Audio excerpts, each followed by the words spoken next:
Hola, ¿cómo están? Estamos en un nuevo episodio de Ecos en la Roca, ahorita intercambiados de lugar, para hacer algo distinto. Total. Es algo distinto porque por primera vez tenemos un invitado de otra nacionalidad, el primero. Así El es. primero que espero que sea de muchos, porque la idea es una sola nacionalidad, que sea Jesús y Cristo, nuestra única nacionalidad. Pero hermanos en Él. Fer, ¿cómo preséntate tú? Claro que sí. Mira, les voy a comentar. Mi nombre es Fernando Pérez. Tengo la fortuna de ser un hermano de Emaús. Así fue como conocí a Luis. Ya tengo aproximadamente desde 2021 que caminé en el retiro. Fue en septiembre, recuerdo.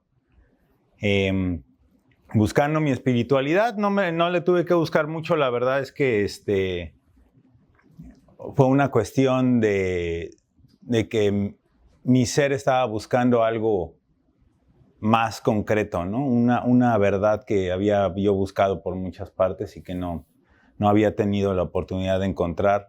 Y bueno, con el tiempo y con reuniones y un poco más de oportunidades que me dieron algunos de las personas que dirigen Emmaús, tuve la oportunidad de coordinar un retiro.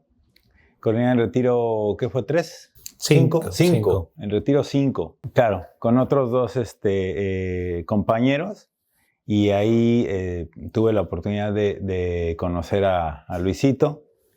Ya años.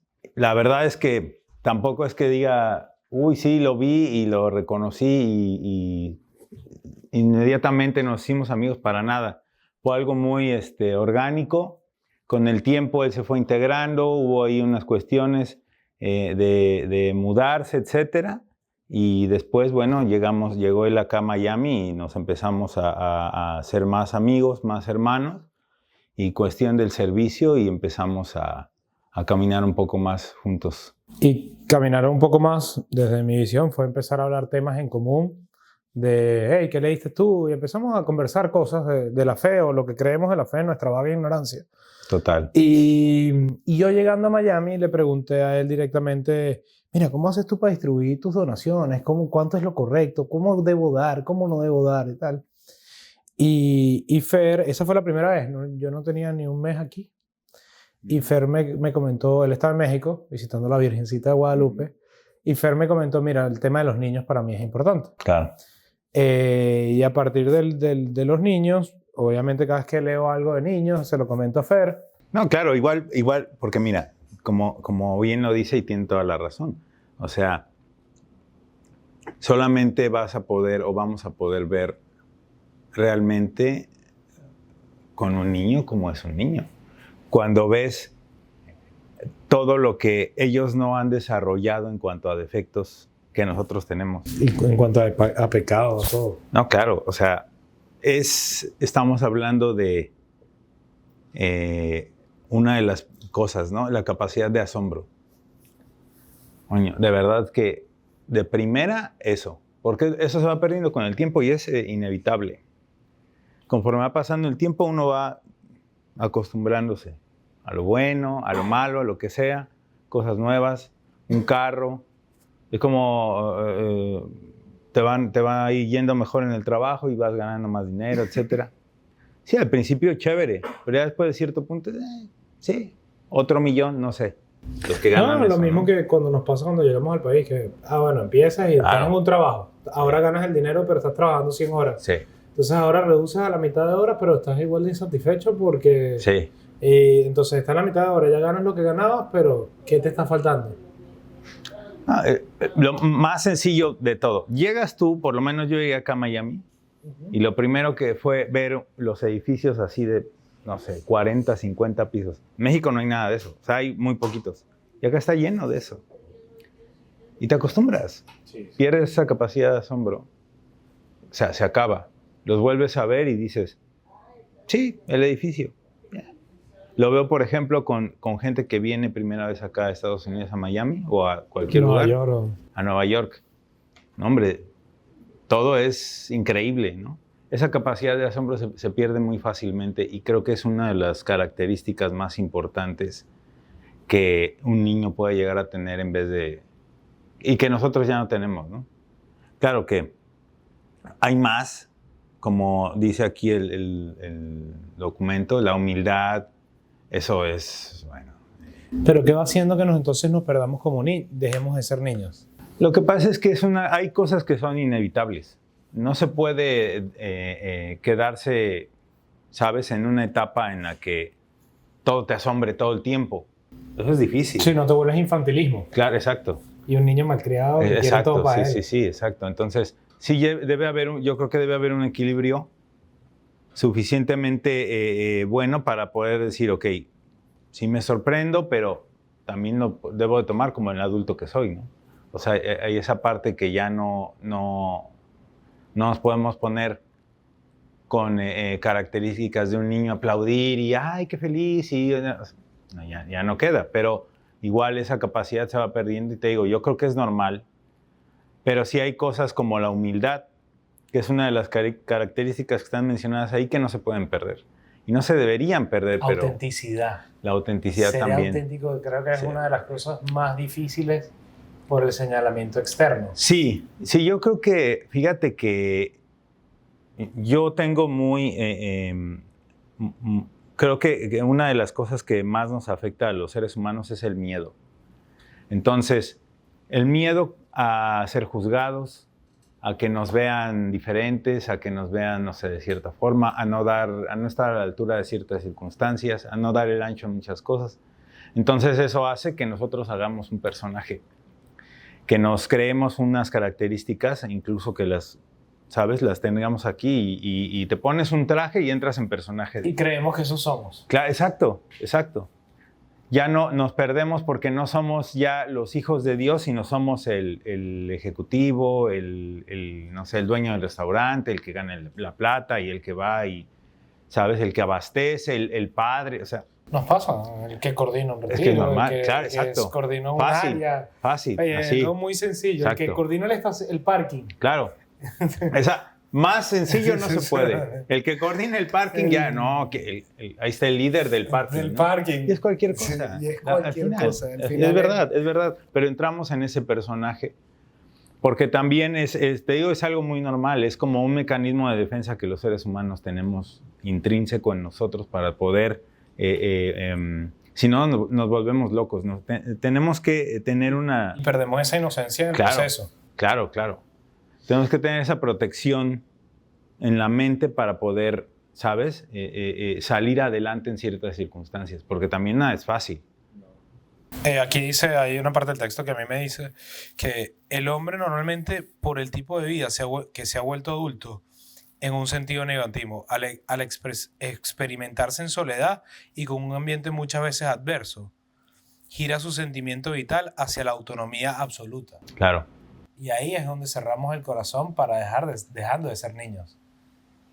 Porque el niño frente al padre siempre espera la protección. Claro, total.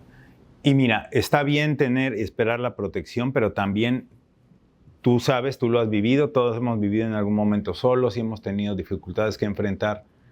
Y a veces nos llega la soberbia porque tenemos que enfrentar al mundo solos. O por lo menos eso creemos, ¿no? Porque no nos permitimos mostrarnos con nuestras manchas. Exactamente. Y un niño llega, mami, estoy sucio, no claro, le importa. No importa, porque es un niño. Y dice, no me importa que mi mamá, mi papá me quieren, lo que haga, no pasa nada. Un ser humano, un adulto ya no.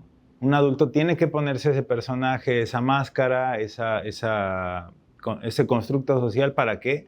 Para que la demás gente lo acepte. ¿Qué es lo que pasa muchas veces cuando uno entra en una relación? Al principio, muestras lo bonito. No vas y pones inmediatamente, no, yo soy muy enojón y celoso y me da miedo esto. No, eso lo escondes. ¿Para qué? Para que la otra persona te acepte. Entonces, eso es parte también de crear un personaje, y cuando uno empieza a creer que ese personaje es uno, viene la soberbia. Y olvídate que empieces a tener logros, porque piensas que los logros son tuyos, que tú lo lograste. No que tu papá que te lo yo dio. lo hice, exacto. No que obtuve, ni que me permitieron tenerlo. Gracias. Exacto. No me permitieron tener ese trabajo para ayudar a otra persona, no. Yo lo logré, ¿sabes? Esa forma de pensar nos aleja un poquito de Dios, o un muchito, la verdad. Nos empieza a decir, no, tú puedes solo. No pidas, tú no necesitas a nadie más que a ti porque tú lo has logrado. Tú has llegado hasta donde estás a base de tu esfuerzo y tu trabajo. No es verdad. Una parte sí, claro, pero ¿quién te permite tener esa oportunidad que estás teniendo? Corazones de personas que te dan oportunidades. Exactamente. Porque todos en algún punto de nuestra vida hemos tenido a alguien que nos ha abierto la puerta. Todos, absolutamente. Como nos las han cerrado y nos han dolido. Total. Pero nadie llega solo. Nadie se hace solo. Eso es totalmente de verdad. O sea, no hay forma. Características de los niños, la voy a leer y si quieres la revisamos un poquito cada una. Sí, sí. Apertura y docilidad de corazón. ¿Qué es eso para ti? Pues mira, justo como para un niño todo es nuevo. Ahí entra la capacidad de asombro, ¿no? Que le enseñas un chapulín o bueno, un saltamontes y lo escuchas cantar o bueno, cómo hace con sus patitas y el niño se sorprende, ¿sabes? Porque es algo nuevo para él, es algo mágico, es algo que nunca había visto en su vida. Entonces esa capacidad de asombro es justo de lo que hablábamos ahorita, esa apertura de corazón, de estar dispuesto a entender y a aceptar nuevas cosas porque no conoce nada. Luego nosotros empezamos a pensar que ya conocemos todo y nos empezamos a cerrar. Es lo que me pasa en el Santísimo. Esa búsqueda, ese asombrarme cada vez de que en ese trozo de pan, ese pequeño trozo de pan, está Dios ahí. Okay. Autenticidad. Voy a leerla porque es bastante corta. Sí, poseen en sí mismos una unidad intrínseca entre lo que es y lo que aparece. Es decir, son transparentes, sin máscaras o posturas. En sí mismos muestran la verdad. Claro. Es justo lo que decíamos hace ratito. O sea, tenemos mucho esa tendencia a poner una careta y decir, yo soy tal, yo soy el supervisor, ¿sabes? Y aquí me tienen que obedecer porque yo soy el capataz de la obra, lo que sea. ¿Sabes? ¿Por qué? Porque es como una careta que encontramos de otra persona o que de alguna vez a lo mejor tuvimos un jefe que hizo algo así y le funcionó, o no, lo vimos nosotros de esa forma, y nosotros tratamos de copiar ese comportamiento. Entonces ya ahí no está actuando uno solo, estás actuando como otra persona actúa en algún momento y estás dejando de ser auténtico primero y estás poniéndote una máscara. Yo creo que por ahí va. Ok. Yo creo que esta es la más difícil para mí, por ejemplo, que soy controlador. Dependencia respecto al padre y seguridad filial. El niño sabe que el padre lo cuida, incluso cuando lo reta. De él depende la vida del niño. Por eso, cuando lo pierde, incluso de vista, se desespera. El padre defiende al niño en un mundo hostil. Él no tiene miedo porque el papá está ahí. Claro, mira, yo lo veo de la siguiente forma. Nosotros regularmente creemos o decimos que confiamos, pero decirlo y hacerlo no es lo mismo. Es muy fácil decir, y no, yo aquí, yo hago esto, y yo confío, y yo me dejo caer para que me agarren. Pero hacerlo es diferente, ¿sabes? O sea, yo creo que todos en algún momento, yo en lo particular lo he hecho, he dicho muchas cosas y no, mira, sí hay que confiar en Dios y todo, pero cuando vienen los problemas reales, nos empiezan a temblar las piernas, ¿sabes? Porque no hay esa confianza. Creemos que sí hay, pero realmente sí hay. Si de verdad estuviéramos confiando al 100%, diríamos, el problema se va a solucionar de una manera u otra. Pero inmediatamente nos ponemos a pensar en escenarios que todavía no pasan, pero que en algún momento pueden llegar a pasar como, híjole, me voy a quedar sin trabajo, me voy a quedar sin comer. No le voy a poder proveer a mi hijo, a mi hija, mi esposa me va a dejar, lo que sea. Esa confianza sale por la ventana. Porque, seamos realistas, vivimos en un mundo mundano y una realidad espiritual que, a pesar de que el mundo va a una velocidad y la espiritualidad claro, por otra. Totalmente. Y al final se encuentran, pero nosotros no tenemos esa confianza. Se encuentran cuando se logra el balance. Claro. Sí, por eso te digo, no es fácil, no está fácil y es un tema muy complejo. Yo no te puedo decir, yo confío y no, a mí me cuesta. Trato, por supuesto que trato. Lo entiendo, pero muchas veces se sale de las manos, ¿sabes? Las mismas situaciones hacen que te pongas de rodillas, ¿sabes? Y que digas, ¿y ahora qué hago? Y no puedo solo, exactamente. Entonces, no está tan fácil como parece.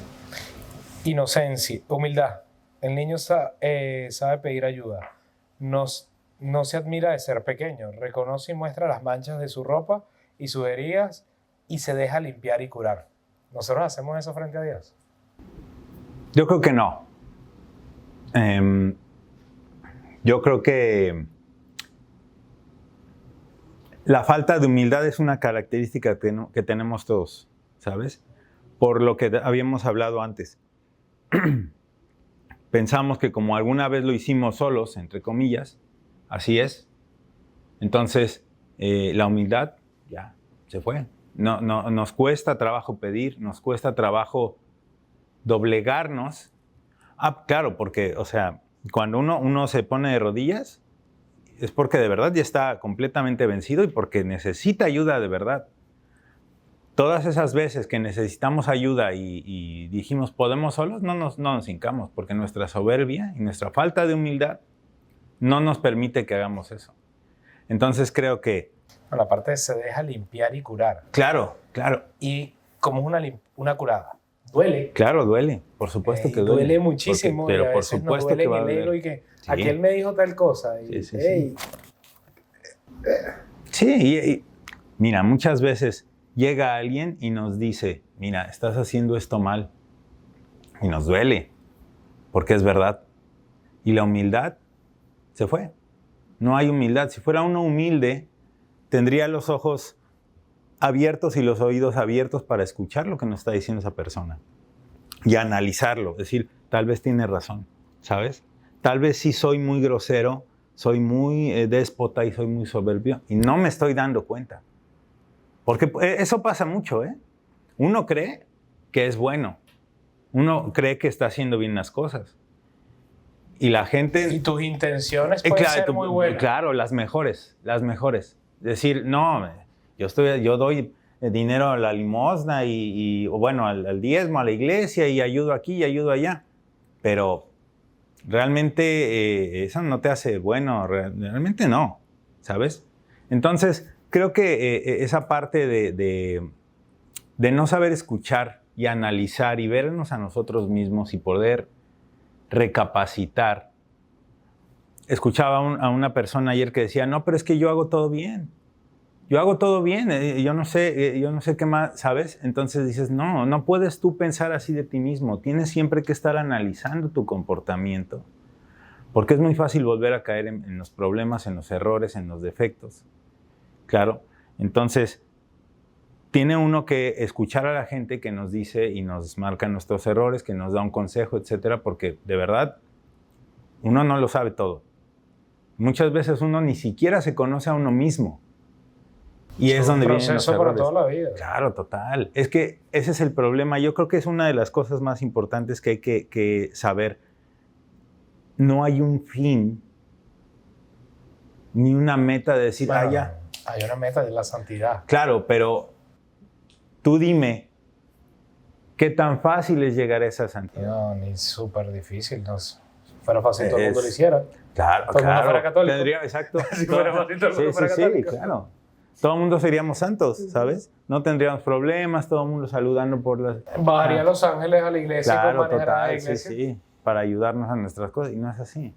¿Y en qué momento de tu vida católica, en tu caminar, sientes que has sido un verdadero niño? Porque obviamente no siempre eres un niño, esa alma de niño, pero sí hay momentos donde tú has dicho, pero me comporté como un niño y Dios me dio estas gracias. Fíjate que yo creo que... Como un niño espiritual. Claro. Yo creo que una de las principales cosas que yo le agradezco a Emmaús y a la Iglesia Católica es el conocimiento. Porque cuando tú no estás en este caminar o no estás cerca de la iglesia, tienes ciertos conceptos. De la misa, del padre, tonterías. Por falta de conocimiento, por ignorancia. Entonces, cuando tú te acercas a la iglesia y empiezas a conocer a los padres, a conocer de la palabra, a conocer de la Biblia, etcétera, la misa, todo eso, te empiezas a dar cuenta cómo todo tiene una razón de ser. Y todo exactamente como como estábamos hablando de los niños. Te empiezas a sorprender porque es algo que no conocías. Dices, de verdad, yo no tenía ni idea que esto era el punto. ¿Y dónde estaba yo hace 10 años? Exacto. Yo cuando veo niños de 22 años adorando al Señor, Sí. yo digo, ¿dónde estaba yo? Sí. Porque yo no fui ese niño a los 22, porque eres joven. Claro, pero mira, yo ahí sí te voy a decir una cosa. A mí me pasó que un tiempo estuve muy trabado con esa parte de que, ¿por qué no hice esto antes? No, tenía que ser así. No hay antes ni hay después. En el momento en que nos tocó, era el momento que teníamos que hacer, lo que sea, ¿eh? Entonces, creo que, volviendo a tu pregunta, esa parte de estar en una misa y saber exactamente de qué va, ver cómo el Padre está haciendo la consagración, es algo muy bonito. Es de un verdad. milagro. Claro, es un milagro. Y no puede dejar de sorprendernos que no, es ese exactamente. Milagro. Y cuando tú sabes de qué va toda esa ceremonia, todo ese rito, vuelves a ser un niño. ¿Y de dónde viene? Claro. ¿Cuánta gente, lo que nos decían, cuánta gente desde hace más de 2000 años ha estado continuamente haciendo este rito y dándole continuidad a esta religión? ¿Cuánta gente murió y sacrificó su vida por esto? Por la palabra de Dios. Se dice fácil, pero entenderlo y volver atrás y decir cómo fue ese momento en el que, ¿sabes? Llegan 2000 años, o sea, se dice fácil 2000 años, pero es mucho tiempo y mucha gente en todo el mundo que celebra la misma Eucaristía todo el tiempo. Entonces, ¿cómo no te va a sorprender algo así? De verdad. O sea, es algo que te hace darte cuenta de que nada es casualidad. Esto tiene una razón de ser. Y es algo muy bonito ser, aunque sea una pequeña parte de esta iglesia, exacto. Sí, en verdad, de esta iglesia, sí. ¿Qué tienen los niños? Los niños tienen esa pureza de todo, de corazón, de alma, de mente, la inocencia. Imprudente. Sí, total. Imprudente, bien. Bien, ¿sabes? Sí. Imprudente, bien. Porque es así, es como lo que platicábamos y a lo que voy justo con esto es, por ejemplo, que yo antes me preguntaba mucho por qué hay niños con cáncer. Y es algo que a mí no me gusta, que es doloroso ver, ¿sabes? Pero un niño tiene esa capacidad de tener una enfermedad así y ser feliz, ¿sabes? De poder salir adelante aquí y aquí. Y no estar pensando, porque hay que ser honestos, si alguno de nosotros nos da una noticia de ese tipo en este momento, se nos cae el mundo. A un niño no. No, Carlos, si quieres contar la anécdota que hablando de niños, yo sé que a ti te mueven los niños. Bueno, sí, estuve escuchando hablar. Si quieres, vente, pásate para acá y... Los niños, aquí también. Ok.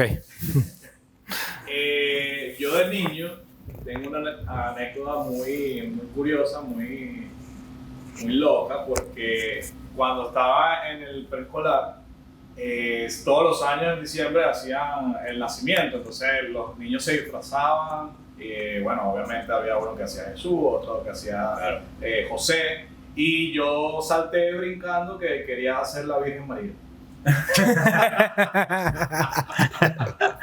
Eso es una inocencia. Claro, sí, total. Y hoy en día tienes un amor por la Virgen María. Claro. Porque su espíritu ya le está diciendo de niño. Sí, sí, sí. No, y él también me contó ellos fueron a hacer un servicio de dar comida. Y a la gente necesitada y tal. Y en ese servicio llegó un niño que estaba buscando ropa y no conseguía ropa. Y resulta que el niñito sacó una camisa y todo, una felicidad. Y el niño con aquella inocencia, dentro de, si tú ves el entorno, nosotros lo miramos de afuera y tú dices, perro, ¿cómo este chamo tiene esta alegría en la circunstancia en la que está? En la que sea. Es un milagro, una inocencia. Y esas son las cosas que tienen los niños. Sí, definitivo. Ahora la pregunta es, ¿cómo nos volvemos niños ante Dios nosotros? Que es un trabajo. No, es un trabajo total, porque hay que volver a las bases de nuestro ser, ¿sabes? Quitarnos ese personaje para empezar.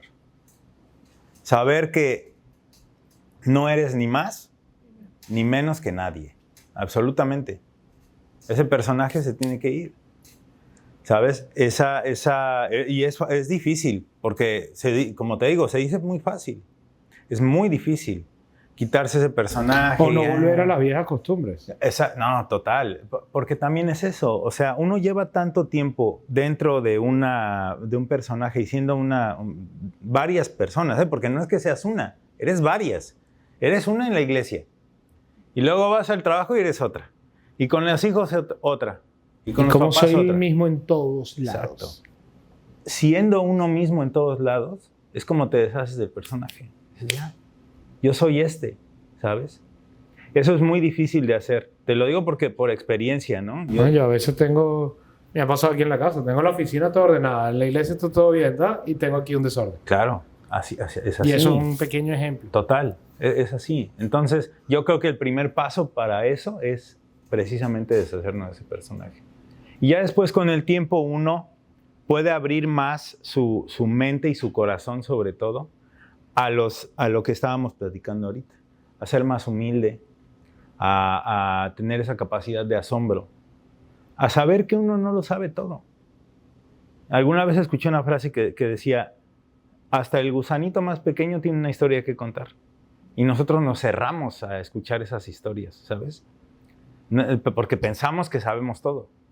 Y no es así. Sí, tenemos que escuchar ahí a toda la gente y tener esa humildad para decir, cualquiera me puede enseñar algo que necesito saber.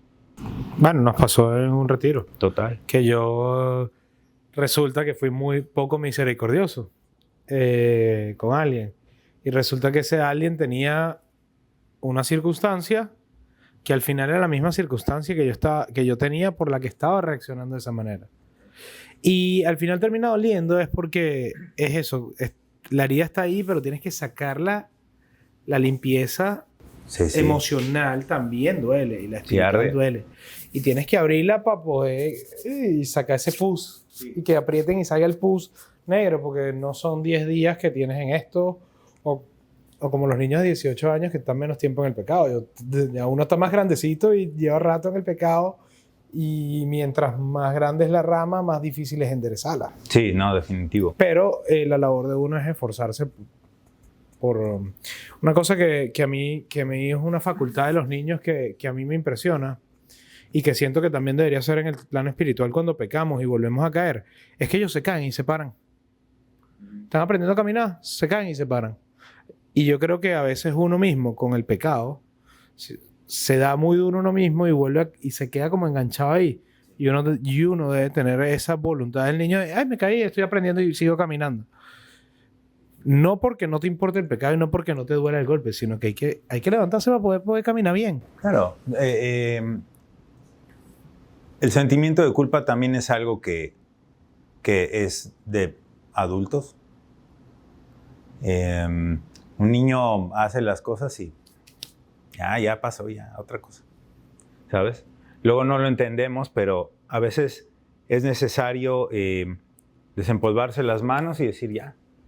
O sea, ya hice este error, me dolió cometer este error, perdí tanto tiempo de mi vida o lastimé a esta persona o lo que sea.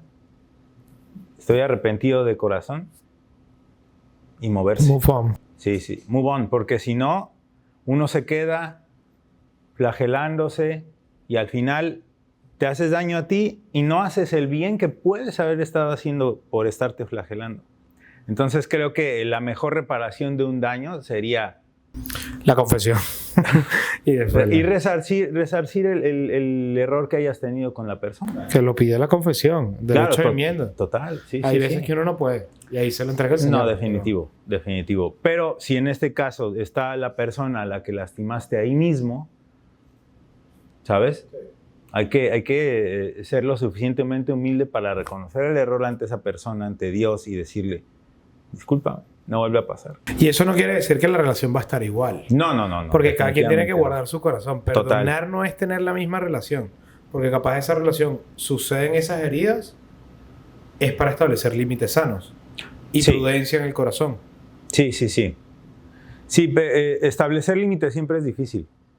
Porque, para empezar, yo creo que los límites primero nos los tenemos que poner nosotros. ¿Sabes? Mi límite es este en cuanto a hablar de los demás, por ejemplo. ¿Sabes? El límite lo tengo yo. Como dice la Carta de Santiago, lo más difícil de controlar es la lengua. Y por ahí, con la misma lengua con la que estás alabando al Señor, estás pecando y hablando mal de tu hermano. O sea, eso es una cuestión, ¿sabes? Que nosotros debemos de cuidar mucho. El límite está en nosotros.